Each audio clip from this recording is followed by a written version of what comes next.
Hi friends, இன்றைக்கி நம்ம சேனலில் எல்லாருக்கும் பிடிச்ச பாவ் பஜ்ஜி மசாலா எப்படி செய்கிறதுன்னு தாங்க நான் இன்றைக்கி சொல்ல போகிறேன். உங்களுக்கும் இந்த ஸ்நாக்ஸ் பிடிக்கும்னா கண்டிப்பாக வீடியோவை ஸ்கிப் பண்ணாமல் பாருங்கள். ஸ்டெப் பை ஸ்டெப்பாக எப்படி செய்கிறதுன்னு பார்த்துடலாம். உருளைக்கிழங்க இந்த மாதிரி சின்ன சின்னதாக கட் பண்ணி வச்சுக்கோங்க. பெரிய வெங்காயம் சின்ன சின்னதாக கட் பண்ணி வச்சுக்கோங்க. கொஞ்சம் மசாலாவுக்கு, கொஞ்சம் கடைசியாக மசாலா மேலே தூவி சாப்பிட்றதுக்கு. இப்போது ஸ்டவ் ஆன் பண்ணிவிட்டு கொஞ்சமாக எண்ணெய், 2 ஸ்பூன் அளவுக்கு பட்டர் சேர்த்திக்கலாம். பட்டர் கரைஞ்சதும் கொஞ்சமாக சீரகம் சேர்த்திடலாம். சீரகம் கொஞ்சம் அதிகமாக சேர்த்துங்க, அப்போ தான் நல்லாயிருக்கும்.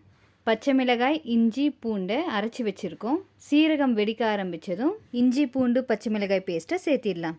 குக்கரில் செஞ்சிங்கன்னா கொஞ்சம் கிளறி விடுறதுக்கு ஈஸியாக இருக்கும். பச்சை வாசனை போனதும் கட் பண்ணி வச்சுருக்கிற வெங்காயம் சேர்த்திடலாம். இதுக்கு வெங்காயம் அதிகமாக சேர்த்துனதாங்க நல்லாயிருக்கும். பெரிய வெங்காயம் 2 சேர்த்திருக்கோம். உருளைக்கிழங்கு கிட்டத்தட்ட 1/4 கிலோ அளவுக்கு கட் பண்ணி வச்சுருக்கோம். வெங்காயம் நல்லா வதங்கிடுச்சு.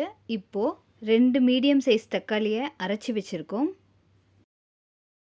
வெங்காயம் நல்லா வதங்கி இருந்துச்சுன்னா தக்காளி பியூரியை அது கூட சேர்த்திக்கோங்க. தேவையான அளவுக்கு உப்பு, 1 ஸ்பூன் அளவுக்கு கரம் மசாலா, 1/4 ஸ்பூன் அளவுக்கு மஞ்சள் தூள், சின்ன ஸ்பூனில் 1 ஸ்பூன் அளவுக்கு மிளகாய் தூள் எல்லாத்தையும் நல்லா மிக்ஸ் பண்ணிவிட்டு வேக வைங்க. இவ்வளோதாங்க மசாலா, வேறு எதுவும் நம்ம எக்ஸ்ட்ரா சேர்த்த மாட்டோம். தக்காளி பச்சை வாசனை எல்லாம் நல்லா போயிடுச்சு. இப்போது சின்ன சின்னதாக கட் பண்ணி வச்சுருக்க உருளைக்கிழங்கையும் சேர்த்திடலாம். உருளைக்கிழங்கை சேர்த்திட்டு நல்லா கிளறி விட்டுருங்க. 250 ml அளவுக்கு தண்ணி சேர்த்திட்டு ஒரு 1/4 ஸ்பூன் அளவுக்கு வெண்ணெய் சேர்த்திக்கோங்க. சேர்த்திட்டு குக்கரை மூடி ஒரு 2 விசில் வேக வச்சிடலாம்.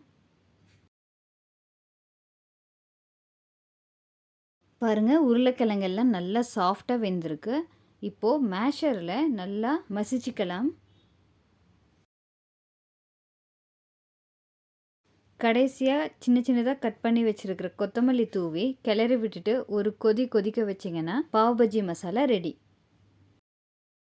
இப்போது ஸ்டவ் ஆன் பண்ணிவிட்டு ஒரு பேனில் கொஞ்சமாக வெண்ணெயை சேர்த்திட்டு வெண்ணெய் நல்லா கரைஞ்சதும் பன்னை பாதியாக கட் பண்ணி பேனில் சேர்த்திடலாம்.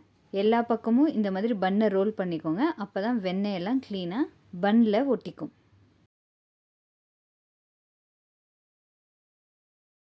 பன் சூப்பராக சுட்டாச்சு. இப்போது மேலே கொஞ்சமாக புதினா சட்னியை அப்ளை பண்ணிக்கலாம். இது ஆப்ஷனல் தான், எனக்கு பிடிக்கும் அப்படிங்கிறனால நான் இந்த சட்னியை போட்டிருக்கேன். அவ்வளோதாங்க. இப்போது பன்னு ஒன்று மேலே ஒன்று வச்சிடலாம். பாவ் பஜ்ஜி மசாலா மேலேயே கொஞ்சமாக லெமன் பிழிஞ்சிட்டு பச்சை வெங்காயம் போட்டு சாப்பிட்டிங்கனாலும் நல்லாயிருக்கும். இல்லைன்னா செப்பரேட்டாக வச்சு சாப்பிட்டிங்கனாலும் நல்லாயிருக்கும். இந்த மாதிரி ஹோம்மேட் ஸ்நாக்ஸ் டெய்லி பார்க்கணுன்னா நம்ம சேனலை மறக்காமல் சப்ஸ்கிரைப் பண்ணிக்கோங்க. நாளை சந்திப்போம்.